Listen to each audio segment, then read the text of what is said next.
आज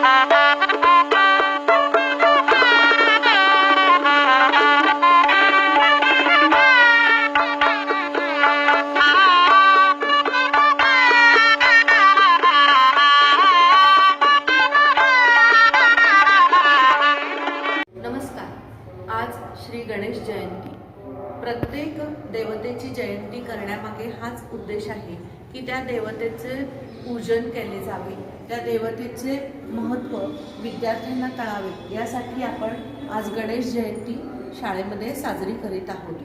गणेश हा 64 कलांचा अधिपती आहे, बुद्धीची देवता आहे। ती देवता विद्यार्थ्यांवरती कृपादृष्टी ठेवावी या दृष्टीने आपण दरवर्षी शाळेमध्ये गणेश जयंती साजरी करीत असतो।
आज नर्सरीतील विद्यार्थ्यांना बोरधाण घालणार आहोत। आपल्याकडे पहिली 5 वर्ष मुलांना बोरधाण घालायची पद्धत आहे।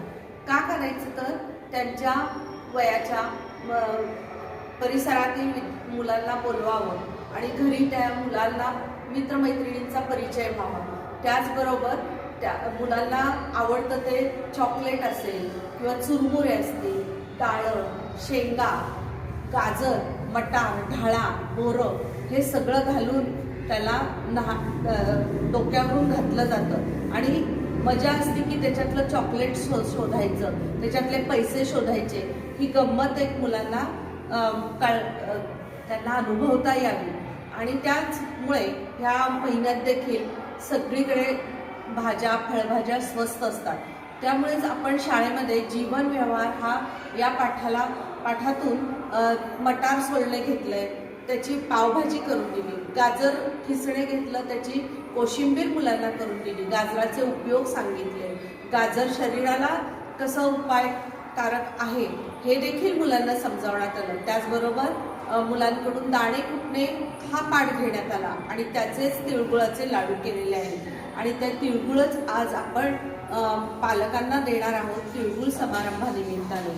आणि त्याचबरोबर मुलांकडून भेट कार्ड सुद्धा करून घेतलेलं आहे। ते भेट कार्ड मुलं आज पालकांना देणार आहेत। हा असा सगळा आनंदाचा आणि मुलांच्या बालपण समृद्धीचा कार्यक्रम आहे असं मला वाटतं आणि हे बालपण समृद्ध करण्यासाठी आपण विविध पद्धतीने मुलांची सौंदर्यदृष्टी, शिक्षकांची कृती किंवा त्यांची क्रिएटिव्हिटी बाहेर यावी यासाठी म्हणून हे आपण सगळा देखावा मांडलेला आहे। आणि तिथे धान्य आहे, गाजर, मटारच्या शेंगा आणि तिळगुळ ठेवलेला आहे। हे सगळं मांडून विद्यार्थ्यांना शिक्षकांनी छान त्यांना वाटावं, त्यांचं मन प्रसन्न व्हावं यासाठी ही सगळी कृती इथे मांडलेली आहे.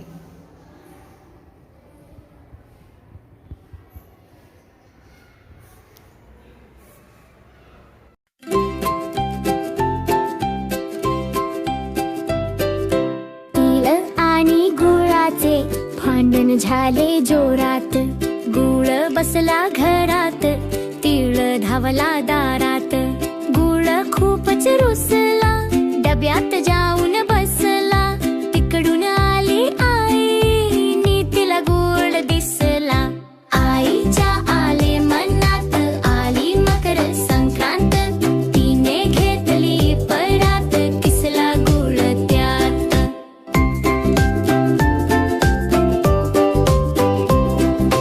तीळ हसला झोकात, त्याला टाकले पाकात, खमंग तीळ गुळाला, तिने थापले ताटात.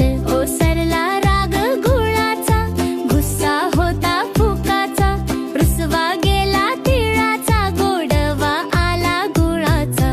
आईने बेत केला नक्की, बनवली तिने चिक्की, तेव्हा तिळनी गुळाची ही दोस्ती झाली पक्की. तिळगुळ घ्या अन गोड गोड बोला, तिळगुळ घ्या अन गोड गोड बोला, तिळगुळ घ्या अन गोड गोड बोला.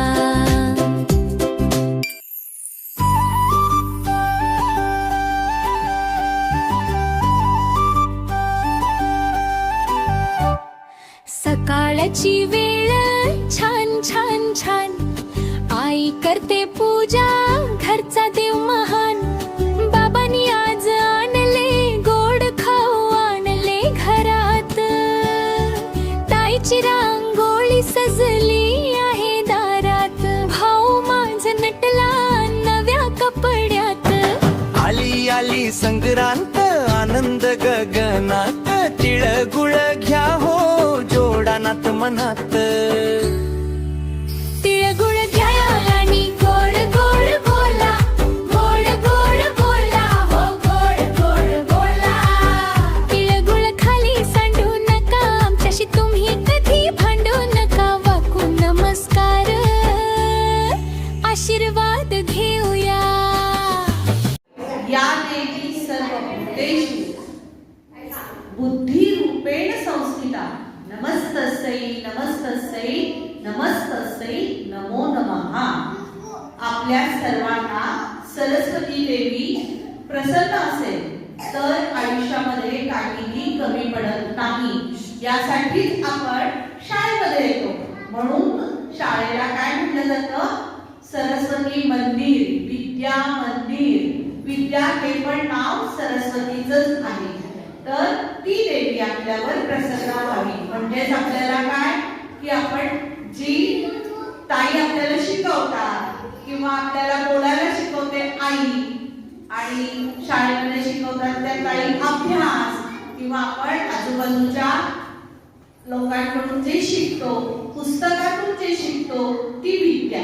आणि ती वापरात आणण्यासाठी जी बुद्धी लागते ती सरस्वती. मग मी आज गमन शिकलो किंवा मला ABCD शिकवलंय शाळेमध्ये, पण मला जर ते पेपर मध्ये लिहिताच आलं नाही तर माझ्यावर सरस्वती देवी प्रसन्न आहे असं म्हणता येईल का? नाही म्हणता येणार. तर ती सरस्वती म्हणजे काल आपण गणेश जयंती केली. गणेश जयंती, गणपती हा बुद्धीची देवता आहे असं सांगतो आपण, आणि सरस्वती ही पण बुद्धीची देवता. दोन बुद्धीमध्ये काय फरक आहे बघा.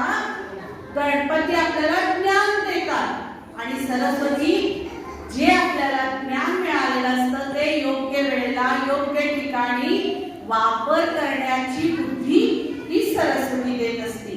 त्यासाठी नुसतंच ज्ञान असून उपयोग नाही, तर ते ज्ञान कुठं आणि कसं वापरलं गेलं पाहिजे हे सुद्धा कळण्यासाठी आपल्या सगळ्यांना सरस्वती देवीची कृपा असावी लागते. यासाठी आपण शाळेत येतो. तर आज आपण ज्या सरस्वती देवीची पूजा केली, रोज आपण ही सरस्वती देवी ठेवतो का मुलांना? वेगळी असते की नाही? तर ही सरस्वती देवी वेगळी आहे. बघितली का तुम्ही? बघितली का की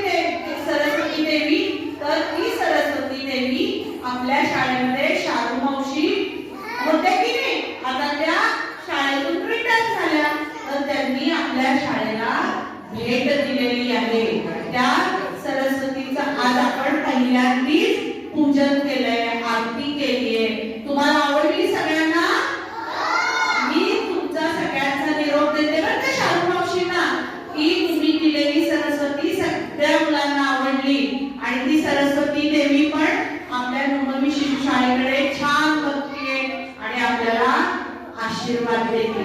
कळलं?